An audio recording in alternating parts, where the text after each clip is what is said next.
coming together as some sort of a piece. It's not something I've done a lot of research on, but I'm interested in this question of the ruling class and whatever happened to them. To some extent, I'm heavily indebted to years of conversation with Doug Henwood about this, who has been threatening to write a book on the decline of the ruling class for years, but he's been busy with other stuff. So by the ruling class, I mean the politicized elements of the owning class. And what I'm going to argue is that the ruling class has gone from being a class for itself to being merely a class in itself. It's dominated by a short-term mentality of smash and grab, and this is the style of their rule is marked by short-termism. The ultimate measure of this is, of course, their failure to deal with climate change. I'm thinking here about particularly the American ruling class. You'd have to have a different analysis for other ruling classes. The Chinese ruling class seems pretty organized and pretty competent. The European ruling class, I don't know. But if you're wondering, well, how are we to measure their competence or incompetence? I mean, one measure is that Trump is not supposed to be president, right? This guy was not supposed to get elected. Both parties agreed on this, and everyone did everything they could to prevent it, and it happened anyway. But climate change is really the main measure of it. And I contrast this to how the American ruling class managed the Cold War. When the Russians got Sputnik into space, what did they do? They didn't say, hey, we need a rocket program. No, they passed the National Security Education Defense Authorization Act, some long kind of national security education bill, and they threw billions of dollars at universities. They basically rebuilt the American university system. In other words, they threw money at not just rocketry, but at poetry and agronomy and drama, the whole thing. And this ruling class, the current ruling class, does not seem to exhibit that kind of capacity. So there's a surprisingly limited literature on the ruling class as such. Here's a little sampling from some of the literature that's dealt with this. The first, sort of the oldest thing I found that bemoans specifically the decline of the American ruling class was an article by E. Digby Blatzel, probably never heard of, I'd never heard of him, in 1964. He was the first to note the decline of the old Eastern elite. This is what Doug Henwood has been said he's going to focus on, is the decline of the WASP establishment, the old WASP establishment. And these characters are what Stuart Alsop referred to as the bold Easterners. And Alsop was himself first a member of the OSS and then the CIA and then a journalist. And he really embodied that kind of that ethos and those sets of characters. And they've been increasingly replaced by elites from the South and from the West and from the interior. And Doug Henwood has picked up on this, and also Mike Davis, in his first book, Prisoners of the American Dream, offers a really good explanation as to sort of the rise of this other elements of the American ruling class, what produced this. And a lot of it, the irony of ironies, comes out of the New Deal. It's the result of these massive transfers, these fiscal transfers from the Northeast to the Sun Belt, to the South and the West, which builds out the industries like the military-industrial complex and the infrastructure, the heavily subsidized agriculture, agribusiness. And this is the physical basis for the rise of characters like all of the leaders of what become the new right, Barry Goldwater being the sort of first embodiment of that, coming out of Arizona, right? A civilization that could not have existed without essentially a kind of socialism or a socialized developmentalism driving the development of capitalism. That's what produces Arizona, modern Arizona in many ways. So I see there's geography, and the geography of state spending is important in the story of the ruling class. I'm going to get to why all this matters. One of the better works on this that I've come across is by Mark Misrucci, who's actually in business administration at Ann Arbor, but he seems to be a Marxist of some sort, or at least fluent in Marxism. He's a Dom Hoffian in method, and he tracks his argument is that, his book called The Fragmentation of the Corporate Elite. And his argument is that the ruling class, or as he would call it, the corporate elite, has become increasingly fragmented primarily because of the rise of alternative finance.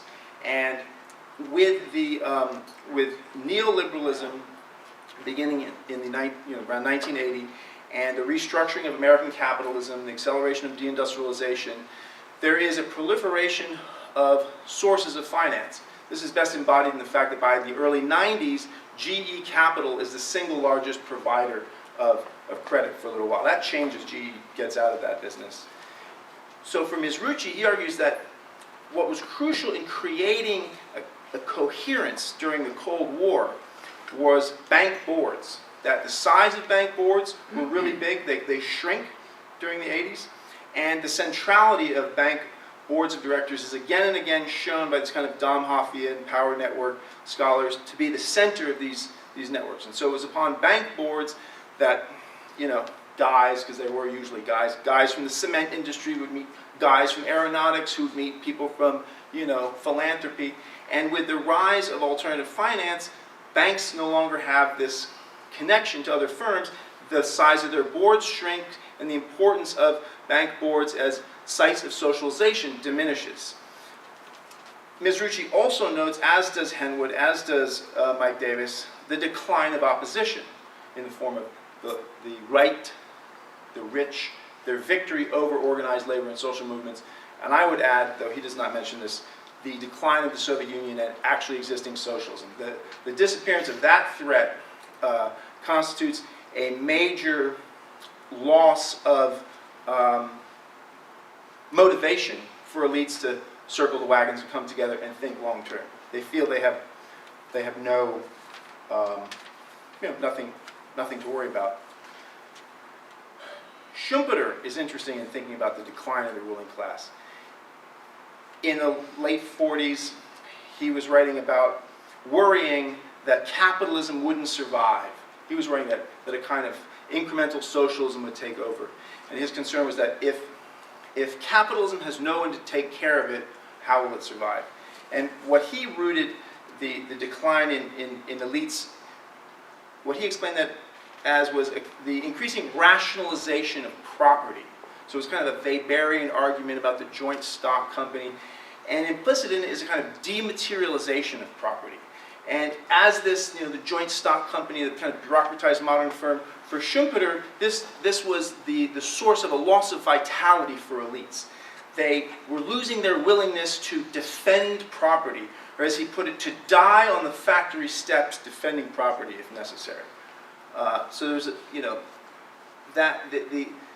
the loss of sort of individual propriety means that this class loses some vital connection to their class mission. I would add another element to the irrationality of the American ruling class, and that is the tradition of Southern maximalism and apocalyptic thinking. The Southern ruling class has, from the very beginning of this republic, been marked by a kind of maximalist politics of take it or leave it. This shows up at the Constitutional Convention, where John Rutledge of South Carolina at one point is one of the only mentions in the transcripts of the Constitution, such as they are. I mean, everybody wrote their different versions, and Madison, it was the main one, and he then bowdlerized it later on. But Rutledge says there's a discussion about limiting the slave trade, and he says, hey, you know what? Morality has nothing to do with it. The only question at stake here is whether or not the Southern states will be part of this project. And if you guys start going after slavery, we're out. Forget it.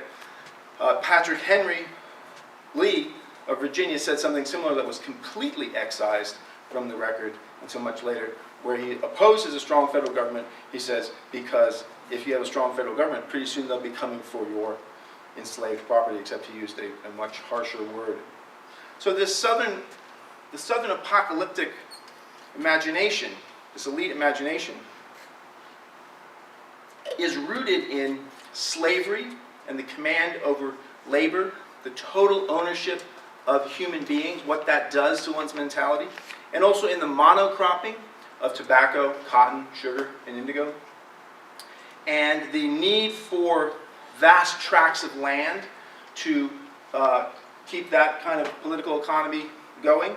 In the South, they practice shifting cultivation, so elites had to have enormous amounts of land because they would just exhaust the land and move on, so they had to have much more land than they could use at any one time. And slavery plus the unequal concentrations of land lead to a kind of disbursement of population and an inequality, not just between enslaved African Americans and white elites, but between the white ruling class and everyone else in the South, including the white yeoman class. And due to the lack of purchasing power among the vast majority of people in the South and the low population density, attempts at development, building canals, building railroads, urbanization, all of these things fail again and again. And it's partly because if you build a railroad, well, if there aren't enough people to use it, you're not going to make your money back. And if what people there are all broke and can't afford to use it, then you're definitely not going to make your money back. So the Southern maximalism comes out of this political economy and the relative underdevelopment that it produces, and to this day still marks the U.S. South to some extent. And the clearest example of Southern maximalism is, of course, secession and the Civil War, right? The other source of Southern elite maximalism is that from the time of the Revolution, the completion of the American Revolution on, there's already free territory, right? Vermont begins by outlawing slavery. Massachusetts outlaws slavery, I think, in 1787. And with it, by 1800, there are, a number of states that have outlawed slavery. So Southern elites begin their political life like with their dukes up, like how much further is this going to go? And what I think is interesting about this, and you can find a deeper explanation of this in a Fest shift from Mike Davis that's coming out called Revolution and Catastrophe or something like that, in which I have an article on the political economy of the South. But the ultimate measure of the kind of apocalyptic, self-destructive nature of this maximalist Southern politics is the Civil War. That class commits suicide. They take their system and they run it over the edge of the cliff, and the whole thing blows up. And we like to sort of excise Southern elites and their tradition at that moment. Say they were defeated and they were destroyed, and then capitalism emerges, et cetera, or conquers the South, or whatever. But of course, the planters and the planter ideal were reincorporated into the American ruling class, and they remain an important element in the American ruling class, and they remain particularly important to the New Right and the geography of the New Right, which is, of course, the South and then the Sun Belt. And you see, I mean, these connections play out in families.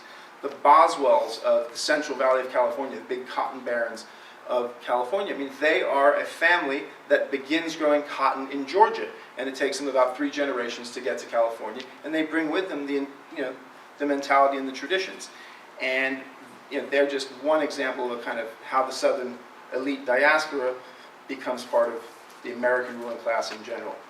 Finally, another element in explaining the fragmentation and short-termism and failure to be able to reproduce its own system of the American ruling class is, of course, neoliberal ideology, right? Which is a dangerous utopian idea that markets can rule and that states should step out of the way. And this is maximalist in and of itself, in part because it is born as a reaction, right? Neoliberalism is a defensive ideology. When Hayek and Mises begin this, they are very self-consciously pushing back against what Hayek calls collectivism.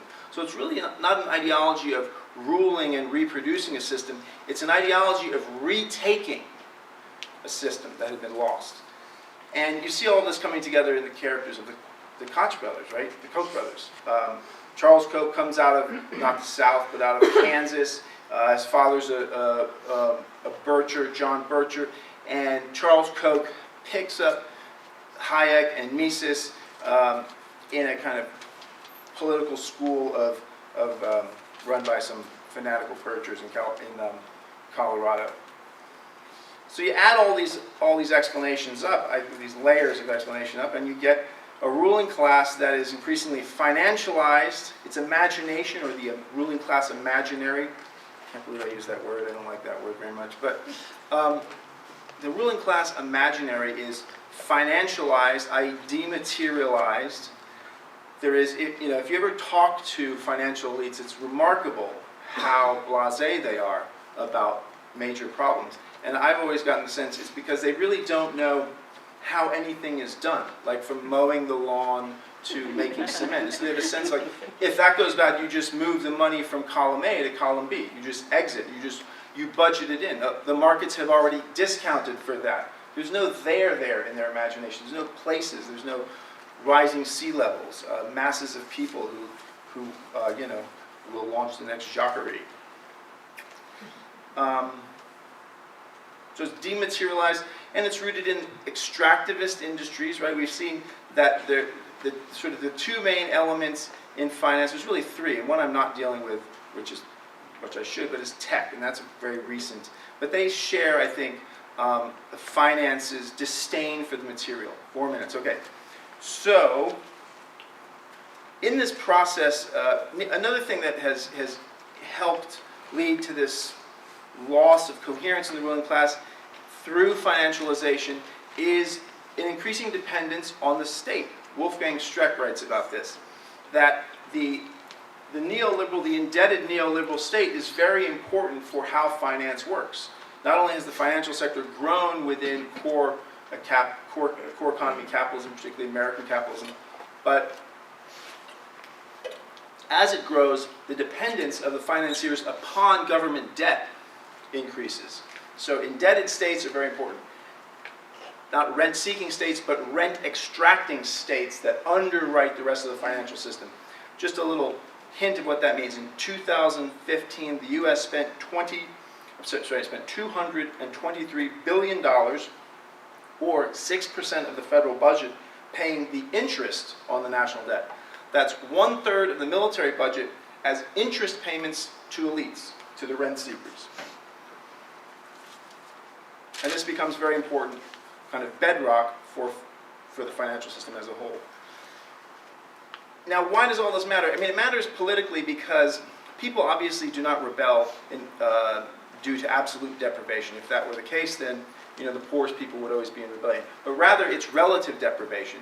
And in everyday life, I think most people experience or are motivated less by the system and more by resentment of elites. And that the left has actually not been very good at kind of illustrating who are these elites. We've made progress since Occupy, right?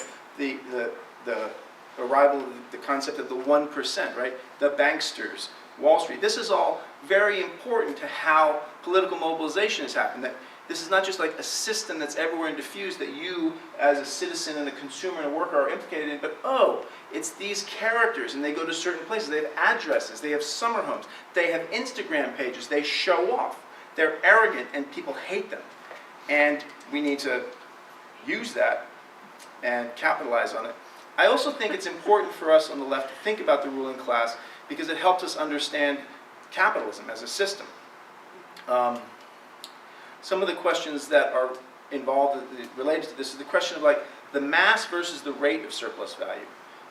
Marx says this throughout Capital, but never makes too much of it. But that says that the capitalist is concerned primarily with the mass of surplus value, not the rate. Because of course, whether the rate of return is high or low, you're going to have more money coming to you the larger the magnitude of the capital it is that you throw into circulation. So the concern with the mass rather than the rate means a concern with smashing and grabbing and having now rather than reproducing the system for the long term.